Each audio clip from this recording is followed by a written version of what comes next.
9:47 a.m. June 3, 1998. Dennis Kowalski was clearing a jammed auger on his grain handling system when the sweep arm rotated without warning. The steel tube caught him at chest height and pinned him against the bin wall. He died before the ambulance arrived. His farm carried $340,000 in equipment debt. The manufacturer had already paid out 112 injury claims on that exact model. The component that should have stopped the sweep arm weighed 2.3 pounds and cost $47 to manufacture. If you want to understand how equipment kills people in patterns that take years to see, subscribe now.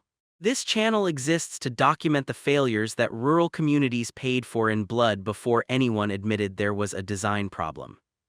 The GSI 2400 series grain sweep system entered full production in January 1991. The manufacturer shipped 847 units that first year. CTB Inc. moved 690 competing units. Sukup Manufacturing delivered 523. Every system promised the same efficiency gain. A single operator could move 400 bushels per hour through a 48-foot diameter bin without entering the grain mass. The sweep arm rotated on a central pivot driven by a half-horsepower electric motor. Retail price was $8,900 installed. A farmer could pay for the system in 2 harvest seasons by eliminating hired labor. The sales literature showed a clean concrete floor and a sweep arm moving grain toward a central sump. What the brochures did not show was what happened when corn cobs, broken stalks, or clumped grain jammed the auger. The operator manual included a warning label advising users to disconnect power before clearing obstructions. The manual was 47 pages long. The warning appeared on page 34 in 8-point type. Nobody mentioned that the first hospitalization had already occurred during factory testing in October 1990. The mechanism of failure was simple enough that a child could understand it, and complex enough that it killed 23 people before anyone changed the design. The sweep arm motor connected to the auger through a chain drive system. When the auger jammed, the motor continued running. Torque built up in the drive chain. Farmers responded the same way they had responded to jammed equipment for 80 years. They opened the bin door, walked to the obstruction, and pulled the debris free. The moment the obstruction cleared, all the stored torque released instantly. The sweep arm accelerated from 0 to full operational speed in less than 1 second. Operational speed was 34 revolutions per minute. At a 20-foot radius, the tip of the sweep arm was moving at 71 feet per second. There was no warning. There was no startup delay. The arm simply started moving at full speed the instant the jam cleared. The manufacturer's position was documented in internal correspondence later obtained during discovery. Their engineers had designed the system for commercial grain facilities with trained operators and lockout-tagout procedures. The system was never intended for single-operator farms where the same person who noticed the jam would walk in to clear it without shutting down power. That distinction appeared nowhere in the sales material. A farmer looking at the brochure saw a labor-saving device. An engineer looking at the same system saw a piece of industrial equipment that required institutional safety protocols. The first documented fatality occurred on September 18, 1992. Robert Mendoza entered his grain bin at 3:15 p.m. to clear a cob jam. The sweep arm caught him at knee height and shattered both femurs. He bled out before his son found him 40 minutes later. The coroner ruled accidental death. The farm carried $280,000 in debt. His widow sold the property to AgriCorp Consolidated 8 months later for $190,000. The manufacturer settled the wrongful death claim for an undisclosed amount with a non-disputed admission of liability. The settlement included a standard non-disclosure agreement.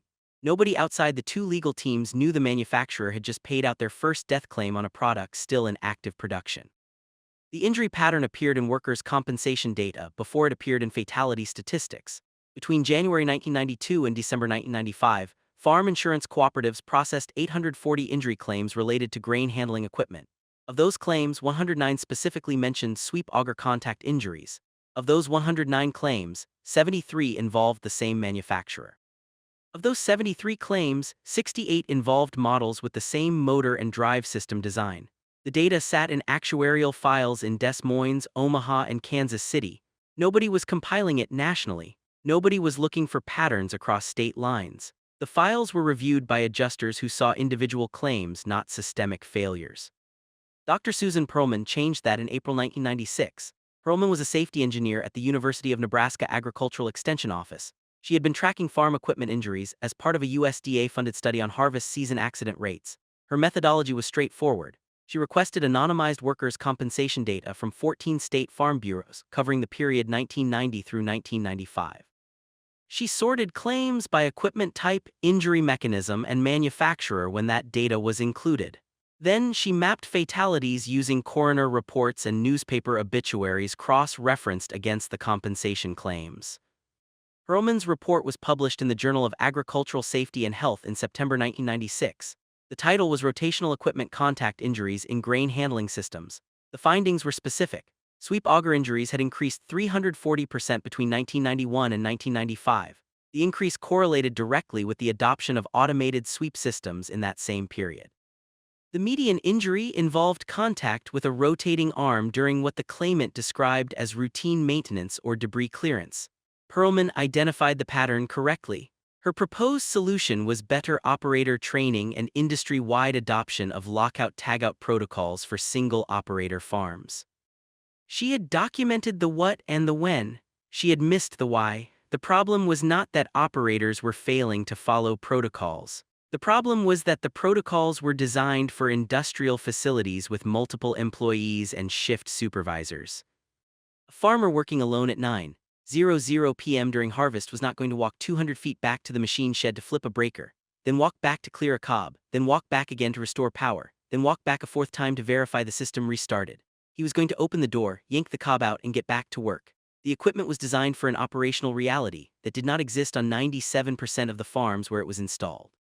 The manufacturer's response to Perlman's report was documented in a memo dated November 1996. The memo proposed a three-part response. First, revise the operator manual to include a bold print warning on page 3 instead of page 34. Second, offer a voluntary safety training program through regional dealers at no cost to customers. Third, develop a retrofit kit that dealers could install on request for customers who wanted additional safety features. The retrofit kit was budgeted at $340 per unit installed. It included a 15-second motor restart delay and an external warning beacon. The kit was optional. The estimated take rate was 12% based on previous retrofit program participation. Here is what that memo did not say. The company had already paid out 183 injury claims on the 2400 series as of October 1996. The average settlement was $47,000. The total payout was $8.6 million. The company's annual profit on grain handling equipment was $34 million. The cost to retrofit all 6,200 units in service would have been $2.1 million plus labor. The decision was financial, not technical. The manufacturer knew exactly what the problem was. They had calculated that settling claims cost less than retrofitting the fleet. If you want to understand how a farmer with no engineering training designed the component that finally forced the recall, and why it took 340 injury claims before the manufacturer stopped shipping units with the original design, keep watching. The answer involves a detail so simple that 7 separate safety engineers missed it for 4 years. Thomas Burkhart lost his brother in a sweep auger accident on November 8, 1997. Michael Burkhart was 34 years old. He entered the grain bin at 7:20 p.m. to clear a jam. The sweep arm caught him at shoulder height and threw him 11 feet into the bin wall. He died instantly of cervical fracture. Thomas found him 20 minutes later. Michael left a wife and 2 daughters. The farm had been in the family for 63 years. The debt load was $420,000. The life insurance policy paid $100,000. Thomas bought out his sister-in-law's share and took over the operation. Thomas Burkhart was not an engineer. He had an associate degree in agricultural business from Hawkeye Community College. He had been farming for 16 years. What he understood was something that Susan Perlman and every safety consultant who had reviewed the system had missed. The problem was not the lack of a restart delay. The problem was that the motor kept running while the obstruction was being cleared. A 15-second delay after power was restored did not help if the operator never cut power in the first place. The motor needed to stop the moment resistance spiked above normal operational load. Burkhart sketched his idea on a sheet of graph paper on December 3, 1997. The design was a torque-sensing clutch installed between the motor and the drive chain. When auger resistance exceeded normal operating load by 40%, the clutch disengaged automatically. The motor kept running. The auger stopped. When the operator cleared the jam, the clutch re-engaged gradually over a 3-second ramp-up period. The system required no external power. It operated purely on mechanical resistance. The entire assembly weighed 9.6 pounds. Burkhart estimated material cost at $83 per unit in production quantities. He built the first prototype in his machine shop in January 1998 using a snowmobile clutch assembly, 2 custom machine flanges, and a spring pack he ordered from Granger. He installed it on his own grain sweep system on January 24. He tested it by jamming the auger deliberately with corn cobs while the system was running. The clutch disengaged in less than half a second. The auger stopped. The motor continued running. He cleared the jam. The auger resumed normal operation with no sudden acceleration. He repeated the test 14 times. It worked every time. Burkhardt sent detailed drawings and photos to the manufacturer on February 2, 1998. He included a cover letter explaining how his brother had died and offering to license the design for $1 per unit, with all proceeds going to a farm safety nonprofit. The manufacturer's legal team responded 6 weeks later with a standard form letter thanking him for his interest and explaining that the company does not accept unsolicited design submissions due to intellectual property liability concerns. 3 farmers died in sweep auger accidents between March and May of 1998. Dennis Kowalski on June 3, Raymond Chen on June 19, Albert Holloway on July 2. All 3 accidents involved the same jam clearing scenario. All 3 involved the same manufacturer's equipment. By July 1998, the manufacturer had paid out 267 injury claims on the 2400 series. The company knew about Burkhardt's design. The legal team had his letter in their files. Burkhardt was not the only person trying to solve the problem with homemade modifications. Farmers across the Midwest were installing their own safety switches, adding external shutoffs, and rigging up proximity sensors bought from industrial supply catalogs. Some of those modifications worked. Most did not. The ones that did not work killed 2 more people. James Levinson died on August 14, 1998. Levinson had installed a magnetic proximity sensor intended to detect when the bin door opened and cut power to the sweep motor. He mounted the sensor on the door frame and the magnet on the door. The system worked correctly for 3 months. On August 14, the sensor failed. The magnet had corroded in the humid bin environment and no longer triggered the switch. Levinson opened the door, entered the bin, and cleared a jam. The sweep arm started moving. He died of blunt force trauma to the head. The coroner noted that his homemade safety system had given him a false sense of security. He had stopped following lockout procedures because he trusted the sensor. Victor Marsh died on September 9, 1998. Marsh had installed a timer delay on his sweep motor. His system required the operator to press a reset button and wait 30 seconds before the motor would start. He had been using the system successfully for 8 months. On September 9, he was clearing a jam during a rainstorm. The bin door was open. Rain was blowing into the bin. Marsh was in a hurry. He pressed the reset button, then entered the bin without waiting for the 30-second delay to complete. The motor started while he was clearing the obstruction. The sweep arm caught him at waist height. He died of internal bleeding before the ambulance arrived. His farm carried $510,000 in debt. His 3 children inherited the debt and sold the property 9 months later. The problem with the improvised solutions was that they all added steps to the process. Burkhardt's clutch was the only design that required no operator action. It responded automatically to the mechanical condition that preceded every accident. It did not rely on the operator remembering to flip a switch, wait for a delay, or verify a sensor. It simply made the machine incapable of starting under load. The manufacturer's position shifted in October 1998. The legal team had been tracking the wrongful death suits. 7 were in active litigation. 3 had gone to trial. The company had lost 2 of those trials. The judgments were $2.3 million and $1.8 million. Both juries had heard testimony about the company's internal awareness of the injury pattern and the decision not to retrofit existing units. Both juries had awarded punitive damages on top of compensatory damages. The company's insurance carrier sent a letter in September 1998 indicating that future claims might not be covered under the existing policy due to knowing and willful conduct exclusions. The shift happened because of a death in Iowa. Martin Stroud was 41 years old. He died on October 17, 1998 in a sweep auger accident identical to the previous cases. What made the Stroud case different was documentation. Stroud had contacted the manufacturer in writing on May 3, 1998. His letter described 2 near-miss incidents on his own equipment. He asked if a safety retrofit was available. The manufacturer's customer service team responded with the optional retrofit kit information. Stroud had replied asking if the kit should be considered mandatory given the injury reports he had been reading about. That second letter went unanswered. Stroud died 6 months later on equipment that had never been retrofitted. The Stroud family's attorney obtained the full correspondence and discovery. The file showed a customer who had specifically asked if the equipment was safe, who had been offered an optional retrofit but not told it was necessary, and who had died in the exact failure mode he had warned the company about. The case went to trial in March 1999. The jury awarded $6.4 million in compensatory damages and $12 million in punitive damages. The verdict was covered in Farm Industry News, Ag Week, and the Des Moines Register. The manufacturer's stock price dropped 14% in 2 days. The recall was announced on April 2, 1999.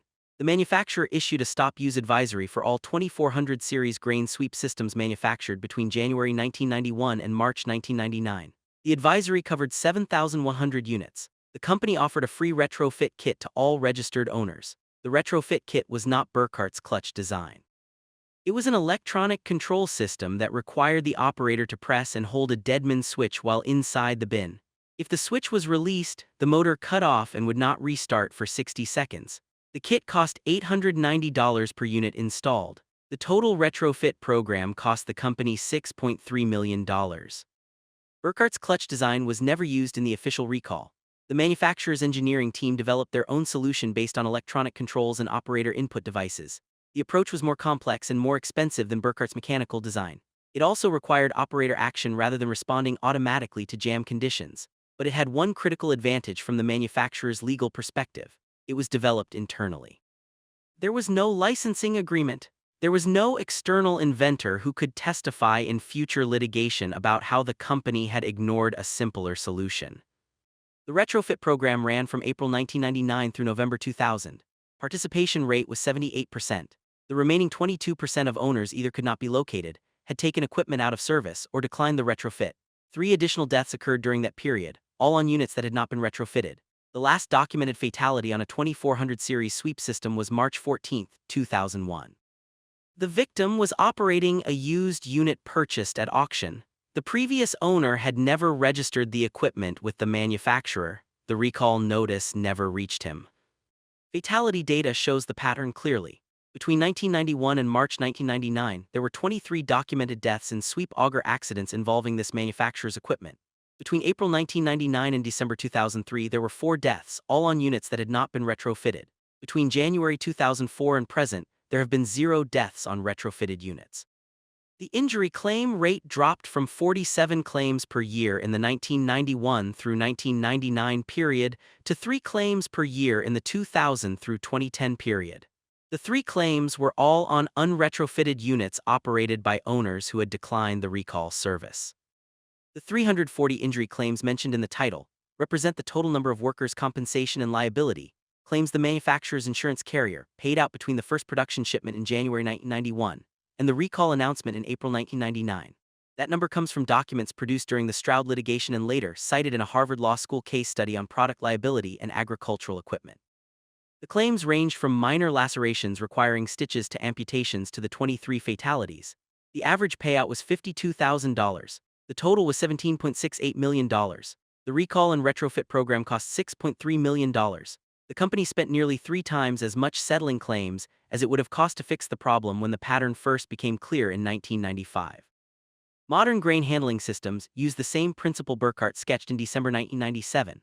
Current generation sweep augers from every major manufacturer include torque-sensing clutches or electronic equivalents that disengage the drive system when resistance exceeds normal operating parameters. The systems are required by OSHA standards for commercial grain facilities and recommended by agricultural extension offices for farm installations. The mechanical principle has not changed. A motor should not build up torque against a jammed load in a system where a human being might enter the operating area to clear the jam. That principle is obvious now. It cost 23 lives and 8 years to make it standard equipment. Thomas Burkhart farmed until 2019. He sold his operation to a corporate buyer and retired to Cedar Rapids. He never patented his clutch design. In a 2003 interview with Farm Safety Journal, he said he had no interest in profiting from something his brother had died to inspire. He spent 15 years volunteering with the Farm Safety Association giving talks at regional equipment shows about grain handling hazards. He died of heart failure on January 8, 2021. The obituary in the Cedar Rapids Gazette noted his farm safety advocacy but did not mention the sweep auger design. Attendance at his funeral was limited due to pandemic restrictions. The clutch assembly that Burkhart built in January 1998 is in the collection of the National Agricultural Center and Hall of Fame in Bonner Springs, Kansas. It sits in a glass case in the Agricultural Safety exhibit next to a section of sweep auger tube and a photo of Michael Burkhart. The clutch housing is painted red. The mounting flanges are steel. The The spring pack is visible through a cutout in the housing. The placard notes that the design was never commercially adopted but established the mechanical principle used in all modern torque-limiting systems. The total weight including mounting hardware is 9.6 pounds. If you or someone in your family has operated grain handling equipment, tell us about it in the comments. If you have personal experience with sweep auger systems from this era or know someone who was injured, we want to document those stories. Name your state or region so we can understand how these systems were distributed and used. This channel exists to preserve the hard lessons that rural communities learned at real cost. Subscribe to help us keep telling these stories. The people who died deserve to be remembered as more than statistics in a recall notice. The safety principle that Burkhardt identified extends far beyond grain handling equipment. Every industrial system where a human operator might enter a hazardous area while machinery is energized faces the same fundamental problem. The operator sees a jam or an obstruction. Their instinct is to clear it immediately. The machinery continues running because they never shut it down. The moment the obstruction clears, stored energy releases without warning. This pattern has killed workers in woodworking shops, printing facilities, manufacturing plants, and construction sites. The solution is always the same: design the machine so it cannot build dangerous energy while someone is in the danger zone. What made Burkhardt's insight valuable was not technical sophistication. It was the opposite. He stripped away the complexity of electronic controls and lockout procedures and asked a simpler question. Can we make the machine respond to what it physically feels rather than what the operator remembers to do? That question had been asked before by other engineers at other companies, but it had not been asked by someone who had just buried a brother. It had not been asked by someone who understood the emotional weight of a decision that takes 3 seconds instead of 4 minutes. The manufacturer's choice to develop their own solution rather than license Burkhardt's design represents a broader pattern in industrial safety. Companies often prefer solutions they control internally, even if external designs are simpler or more elegant. The legal liability is cleaner. The intellectual property is owned. There is no external party who can testify about alternatives that were rejected. The retrofit kit that the manufacturer installed worked. The recall solved the problem. But the decision to ignore Burkhardt's design means the agricultural equipment industry spent millions developing electronic control systems when a mechanical solution had already been proven. Those extra millions did not buy safer equipment. They bought corporate insulation from liability. The 2400 series recall remains one of the largest agricultural equipment recalls in American history by injury count. It is not widely known outside the farming community. The deaths did not occur in a single catastrophic event. They were scattered across 8 years and a dozen states. They happened to individual operators working alone at night during harvest season. They did not make national news. A farmer in California or Texas might never have heard that grain equipment manufactured in their region had killed 23 people before the company issued a recall. The injury pattern was visible only if you knew where to look and had the institutional access to see patterns across state lines. That visibility gap still exists. Workers' compensation data is filed at the state level. Coroner reports are filed at the county level. OSHA records are federal but not automatically cross-referenced with state data. A pattern that kills one person every 4 months across multiple states is invisible to any single oversight body. It becomes visible only when someone like Susan Perlman requests data across state lines, or when litigation discovery forces a company to produce internal records showing they knew about the pattern. Most injury patterns never reach that threshold of visibility.